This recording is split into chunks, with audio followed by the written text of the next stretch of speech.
मंच पर उपस्थित सभी मान्यवर और सामने बैठे हुए सभी सुधी विद्वज्जन, नागरिक बंधु, माता भगिनी, समय का अभाव ऐसा हम कहते हैं। वास्तव में समय का अभाव ये असंभव बात है ना, क्योंकि समय समाप्त हो गया तो विश्व का विलय हो जाएगा। तो समय तो है और चलते रहता है, किसी को कम ज्यादा नहीं है। हम उस समय को मर्यादित कर देते हैं। 6:30 बजे तक यहाँ रहना है, 7 बजे वहां पहुंचना है, ये मैंने कर दिया है, समय ने नहीं किया है। ऐसे दुनिया में बहुत कुछ चलता है। अपने देश के बारे में भी हमने ही पहले कुछ कर दिया, अब हमको ही उससे बाहर आना है। ये बात सही है कि हम अपना इतिहास भूल जाए, इसलिए लोगों ने प्रयत्न किए। लेकिन वो अगर हमको ये बता रहे थे कि तुम्हारे ग्रंथों में सब गलत है, तुम्हारे पूर्वज मूर्ख थे, उन्होंने कोई रण गौरव धन गौरव प्राप्त नहीं किया और उनकी संतान होने से तुम नालायक हो, ये बताना तो उनको आवश्यक था, क्योंकि उनको अपना स्वार्थ को साधना था। लेकिन उस पर विश्वास रखना हमारे लिए क्यों अनिवार्य हो गया? ये तो हमारा दोष है। हमने अपनी श्रद्धा को बंद कर दिया। अभी सबूत दे रहे हैं हम, अब हर बात का सबूत थोड़ी मांगा जाता है। कितना भी आप कहें, हर बात का सबूत दिया नहीं जा सकता। इतिहास के सबूत प्राप्त करने की, उनको पक्का करने की जो प्रक्रिया है, वो भी कुछ हजार वर्षों के पूर्व के इतिहास को खोजते समय वो अर्थहीन हो जाती है। जैसे कार्बन डेटिंग कुछ हजार वर्षों पूर्व तक का ठीक चलता है, उसके पीछे गए तो उसमें भी गलतियां हो जाती है। और इसलिए अपने यहाँ पर जो इतिहास लिखा गया, वो आजकल जो इतिहास ऐसे लिखा जाता है, डेट देके ये सबूत, तो ऐसा नहीं, वो कथा के रूप में बताया गया। क्योंकि इतिहास क्यों सुनना है? वो मनोरंजन के लिए नहीं सुनना है, या एक इंफॉर्मेशन चाहिए, ऐसा भी नहीं। लेकिन इतिहास से कुछ बोध लेना है और उसके अनुसार अपने वर्तमान को ठीक बनाकर चलना है, ताकि भविष्य ठीक हो जाए। इतिहास का कोई उपयोग नहीं, ऐसा हमारे यहां माना गया है। इतिहास ही सब कुछ है, वर्तमान का कुछ उपयोग नहीं, ऐसे भी हमने कभी कहा। क्योंकि हम जानते हैं कि समय है, समय चलते रहता है। तो समय है, इसका मतलब वर्तमान, भूत, भविष्य तीनों है। इसका एक संबंध है। उस संबंधों को पहचानते हुए मनुष्य को जीना पड़ता है। और इसलिए इसका ज्ञान रखना बहुत आवश्यक होता है। कुछ ज्ञान हमको सीधा सीधा सबूतों के जरिए मिलता है, कुछ ज्ञान परंपरा से मिलता है। हमारे देश का जीवन इतना प्राचीन है और हमको बाहर से आकर हमको हमारी मूर्खता बताने का प्रयास करने वालों को ये आवश्यक था कि विश्व में उनसे प्राचीन कोई नहीं है, ये सिद्ध करना। और उन्होंने जो इतिहास मान लिया था, वो 4000 4500 साल पहले सृष्टि का निर्माण हुआ, यहां से शुरू होता था। तो हमारे सारे इतिहास को इधर लाना, फिर उसके लिए कुछ लोगों को खारिज कर देना, ये हुए ही नहीं। फिर रामायण महाभारत ये कविताएं हैं। यदि कविता कोई कविता है, 8000 साल चली है, 5000 साल चली है। केवल कविता होने से नहीं चलती है। लोकश्रुति की जो परंपराएं चलती है, वो इतने दीर्घकाल वही चल पाती है जिनके अंदर कुछ तथ्य है। कल्पनाएं इतनी लंबी नहीं चलती। लेकिन ठीक है, जो भी हुआ, सौभाग्य से इसको याद करना चाहिए, ये हमको याद आया, क्योंकि हमने ये जाना कि उधार की पहचाने, उधार की कलाएं नहीं चलती। हमारा क्या है वो बताना पड़ता है। दुनिया में ऐसा है, जीवन में भी ऐसा है। हाथी अगर साइकिल चलाए तो टिकट लेकर हम देखने जाएंगे तमाशा, लेकिन उसको हाथी का विकास नहीं कहा जाता है। शेर बकरी एक थाली में खाना खाते हैं, ये दृश्य देखने के लिए हम जाते हैं, उसको उसका विकास नहीं कहा जाता। उसका उसकी अपनी प्रकृति, उसका अपना जीवन है। वैसे हर देश की अपनी प्रकृति, अपना जीवन। महाभारत को महर्षि व्यास ने ही ये जय नाम का इतिहास है ऐसा कहा है। और उनको झूठ बोलने का क्या कारण होगा? एक common sense which is most uncommon, उससे विचार किया तो हर बात का सबूत महाभारत में व्यास क्यों गलत बोले? व्यास ने कभी इंद्रप्रस्थ की सिंहासन की आस नहीं लगाई, न हस्तिनापुर के सिंहासन। वो तो एक ऋषि थे, उनको कुछ नहीं चाहिए था। लेकिन ये जो बात कही गई ना, महाभारत युद्ध का इतिहास नहीं, ये बात सही है। महाभारत में युद्ध है, लेकिन महाभारत क्यों कहानी के रूप में बताया गया? तो संहार को रोकने के लिए बताया गया। जन्मेजय के सर्प सत्र को आस्तिक ऋषि ने आकर रोका। जन्मेजय को अपनी गलती ध्यान में आई, वो हिंसा रुक गई। उसके बाद जन्मेजय व्यास महर्षि को पूछता है, व्यास महर्षि भी वहां आ गए कि इससे तो मैं बच गया, लेकिन आगे भी प्रसंग आएंगे, वो मेरे ही जीवन में आएंगे ऐसा नहीं, मानवता के जीवन में आएंगे। तो ये बताइए कि हमारे पूर्वजों की कीर्ति हमने सुनी है, कौरव पांडव दोनों हमारे पूर्वज है, और दोनों एक से बढ़कर एक वीर थे, बुद्धिमान थे, शास्त्र ज्ञाता थे, सब कुछ था।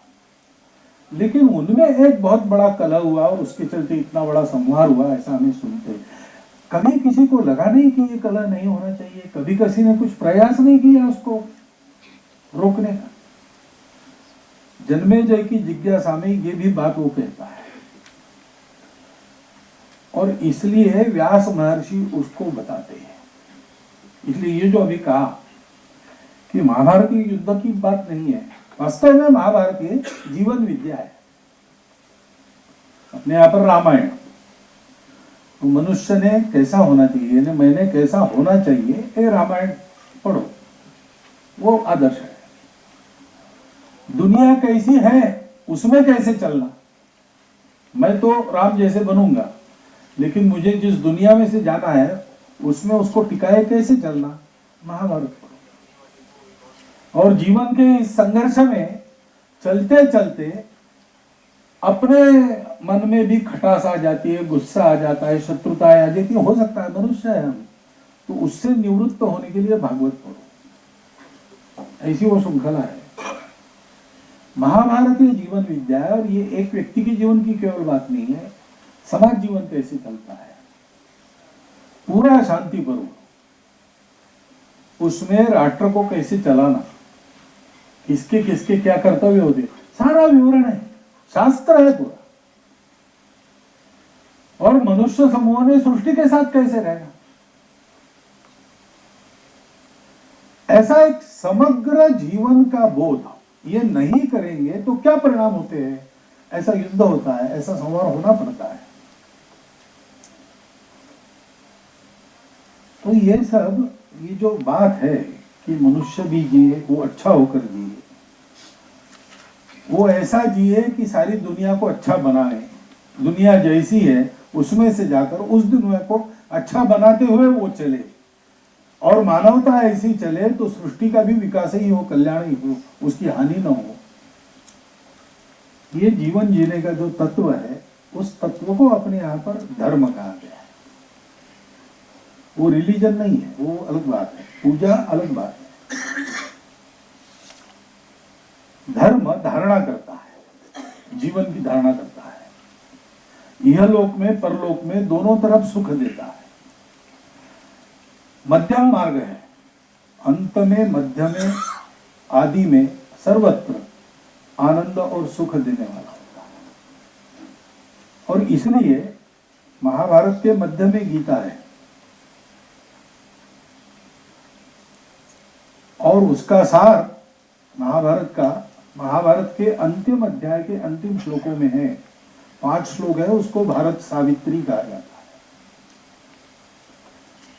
उसमें व्यास महर्षि बताते हैं, माता पितृ सहस्राणि पुत्रदार शतानि च संसारेष्वनुभूतानि यान्ति यास्यन्ति चापरे हर्षस्थान सहस्राणि भयस्थान शतानि च दिवसे दिवसे मूढ़म आविशन्ति न पंडिता।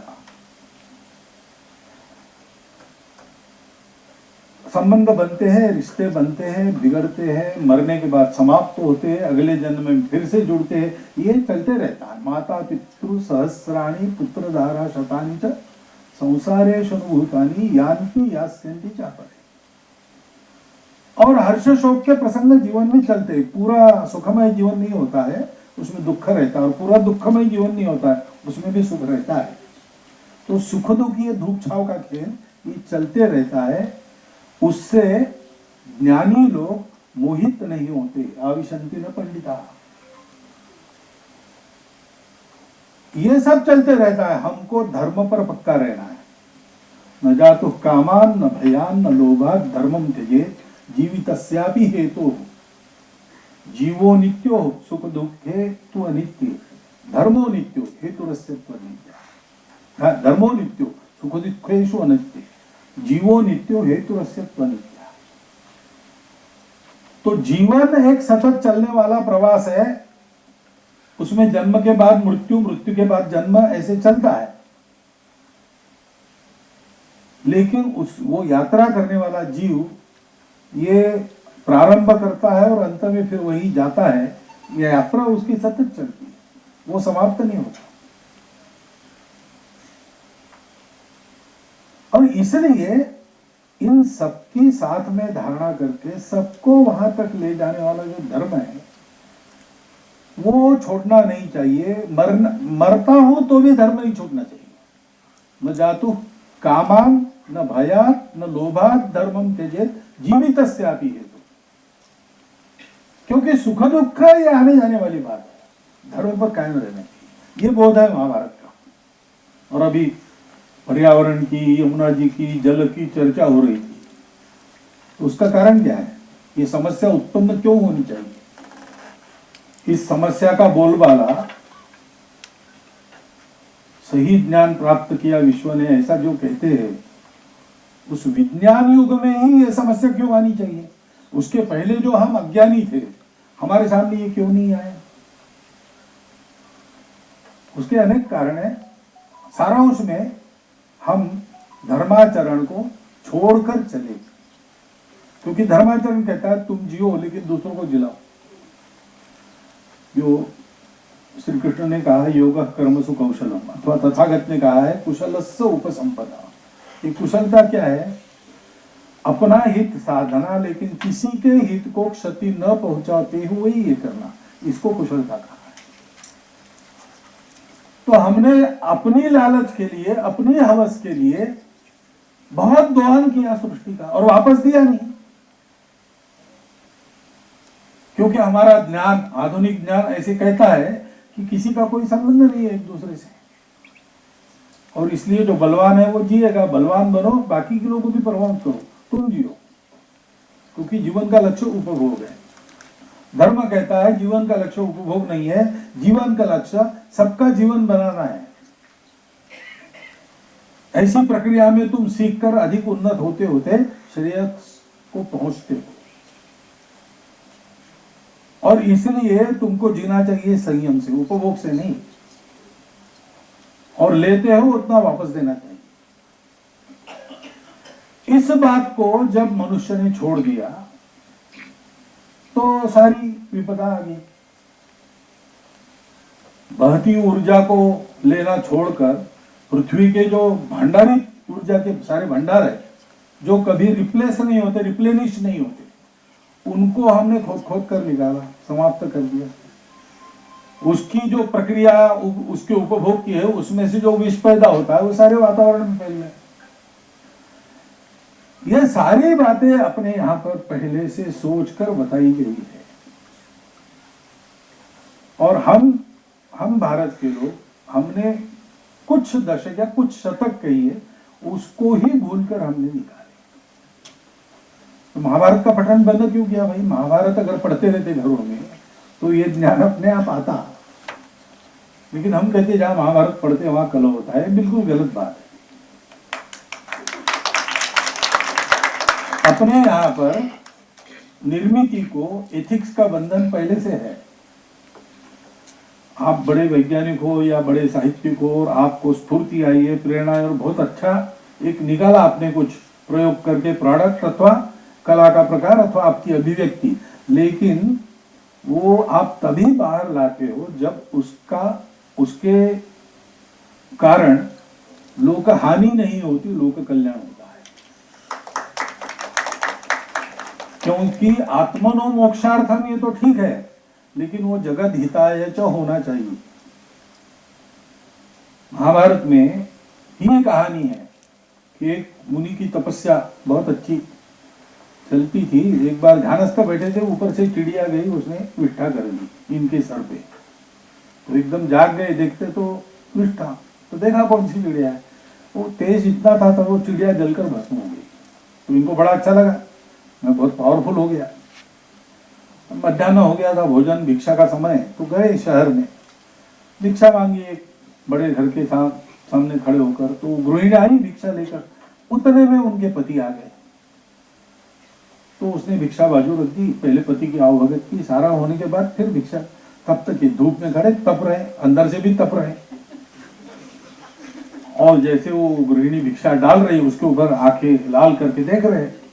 तो भिक्षा देते देते वो गृहिणी उनको कहती है कि महाराज, मैं कोई चिड़िया नहीं हूं जो जलकर भस्म हो गया।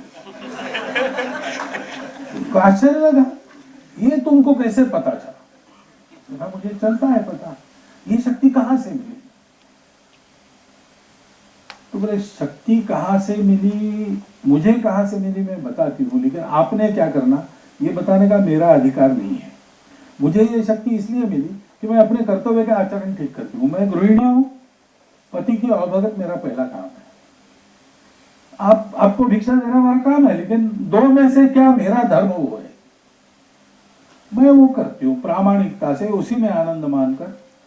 तो सिद्धि केवल तपस्या से, वही तपस्या है, केवल ज्ञान मार्ग नहीं, कर्म मार्ग नहीं है। हृदय में भक्ति चाहिए दोनों तरफ। लेकिन ये बताने का अधिकार मेरा नहीं है। दूसरा एक शहर है पास में, वहां एक कसाई रहता है, वो मांस बेचता है, उसका अधिकार है आपको उपदेश करने का। उनको और आश्चर्य लगा कि कसाई मुझे उपदेश करेगा। तो एक गए वहां, तो कसाई ने दूर से ही कहा, महाराज आप इधर मत आओ, आपको ये सहन नहीं होगा, मांस की दुकानें वगैरह है, आप वहीं से मुड़ जाओ, बाएं तरफ एक आम का पेड़ है, मंदिर है नीचे, उसके पास जो झोपड़ी है मेरी है, वहां रुकिए, मैं आता हूँ। आश्चर्य, इसको कैसे पता चला? मैं इसको ढूंढने आया। तो आया अपना दुकान बंद करके, धंधा होने के बाद हाथ पैर धोए, अंदर उसके वृद्ध माता पिता थे, उनकी सेवा वगैरह की, फिर फलों की थाली वगैरह लेकर उपस्थित हुआ कि लीजिए महाराज और बताइए क्या प्रयोजन है। तो प्रयोजन तो है, लेकिन पहली ये बता कि तुझे पता कैसे चला?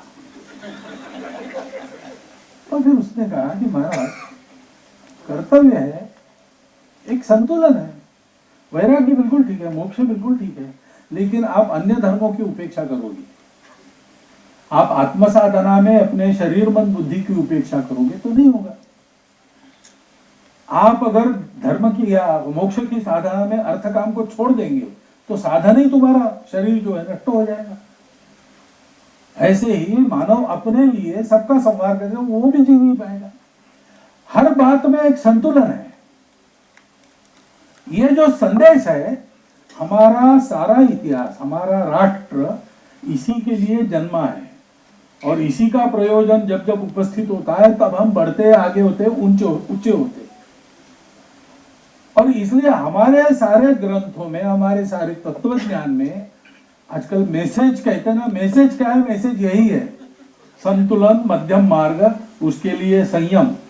स्वैर कोई नहीं है, सबके लिए कर्तव्य है, और हम अपना अपना कर्तव्य करते हैं तो सबके अधिकार सुरक्षित हो जाते हैं। इसलिए इसलिए इस इतिहास को पढ़ने का, इस इतिहास को याद करने का, इस इतिहास पर गौरव करने का और इसके अनुसार एक युगानुकूल, देशानुकूल नई रचना खड़ी करने का। वो रचना का रूप अलग होगा। व्यास मुनि हाथ में दर्भ लेकर एक घुटनों तक की धोती वगैरह वगैरह लेकर घूमते थे। आज के और प्रबोधनकारों को वैसा घूमने की आवश्यकता नहीं, उनके पास वाहन है, कुछ है, लेकिन तत्व वो कायम रखते हुए एक युगानुकूल उसका रूप खड़ा करने की आवश्यकता हमारे लिए भी है। क्योंकि हम अगर भारत है तो भारत बनकर ही हम खड़े रहेंगे।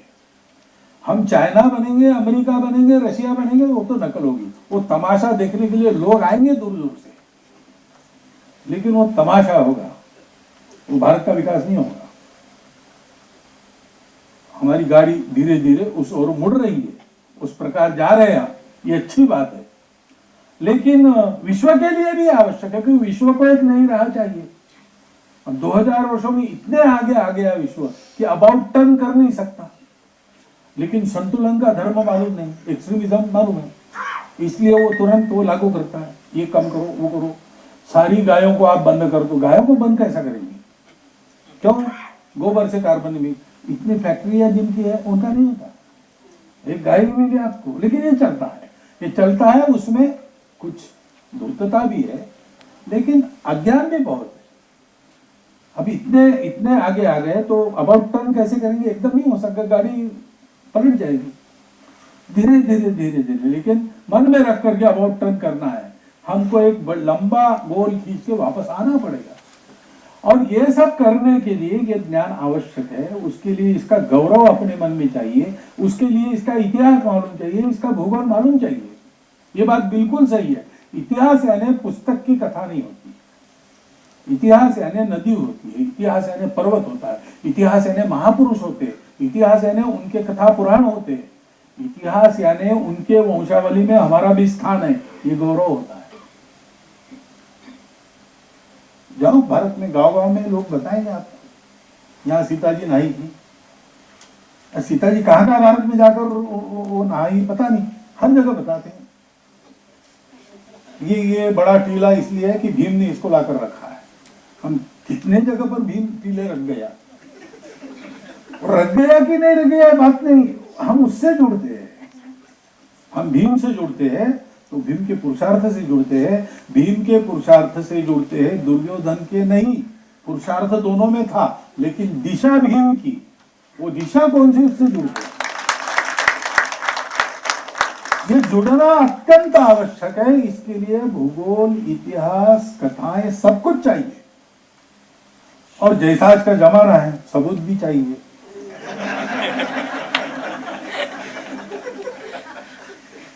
तो इसके लिए बहुत, ये काम आसान नहीं है, लेकिन किया है, पुस्तक मैंने देखा है, बहुत सुंदर हुआ है। तो विद्वान लोग और उसकी समीक्षा करें, लेकिन मेरे जैसे इतिहास शास्त्र से जिसका संबंध नहीं है, उसको भी ये बहुत सारी सामग्री प्रदान करने वाली पुस्तक है। और ये काम लगकर आप लोग कर रहे हैं। आज हमारे यहाँ ये सुबुगाहट थोड़ी शुरू हो गई है, इस और हम सभी लोग जागरूक हो रहे हैं। ये अब विचारधारा का प्रश्न नहीं रहा, ये सभी विचारधाराओं में लोगों को ऐसा लगता है। सभी प्रकार भारत में सर्वत्र ऐसा जहां जहां जो कुछ है उसको वहां के लोगों से, वहां से शासन प्रशासन से, वो किसी का भी हो, प्रोत्साहन मिलने की प्रक्रिया चल रही है। ये अच्छी बात है, लेकिन ये जो काम इन्होंने किया है वो तब शुरू किया है जब ऐसा प्रोत्साहन नहीं था, उल्टा विरोध था। ऐसा सोचने वालों को अज्ञानियों की वर्ग में धकेलने की कोशिश होती, तब से ही काम चल रहा है। और ऐसा काम सतत चलाने की प्रेरणा देने वाले बीबी लाल जी जैसे महापुरुष थे, इसलिए वो चला। लगकर उनमें 100 साल उनके पूरे हुए तो मिलने गया था, तो वो पहले जाकर अभिनंदन वगैरह उतना हो गया, बस वो 3 मिनट का वो उनके संबंध में बात हो गई। हम गए थे उसी के लिए, लेकिन बाकी सारी बात इतिहास, महाभारत, दिल्ली इंद्रप्रस्थ है, उसमें ये होना चाहिए, वो होना चाहिए, अभी तक नहीं हुआ, जरा आप मेरी बात पहुंचाओ। यही उनके मन में, यानी तड़पन क्या है, ऋषि क्या होते हैं? ऋषि ऐसे ही होते हैं। ऋषि तपस्या करते हैं, उनको अपने श्रेय का मार्ग मालूम है, लेकिन उससे उनका समाधान नहीं होता। मैंने जो पाया है वो सबको देना है, क्योंकि वो कल्याण का मार्ग है, वो सबको मिलना चाहिए। इस तड़पन से उनकी तपस्या श्रेय प्राप्ति के बाद भी चलती रहती थी।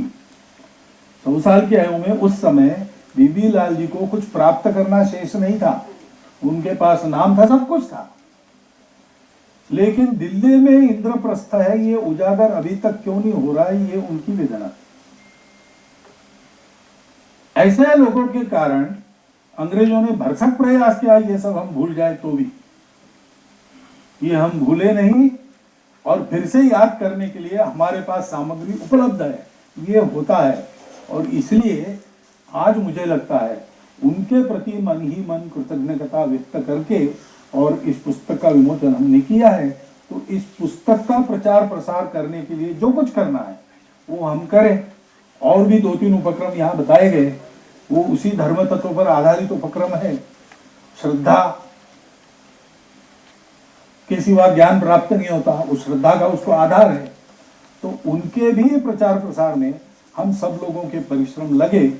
मुझे लगता है कि इस पुस्तक के प्रकाशन के साथ इस कृति की अगर उसको जोड़ मिल गई तो फिर आज बीबी लाल जी का जो हम स्मरण कर रहे हैं वह भी सार्थक होगा, इस पुस्तक का भी उपयोग होगा। ये सब हो, ऐसी शुभकामना मैं आपको देता हूँ और मेरे 4 शब्द समाप्त।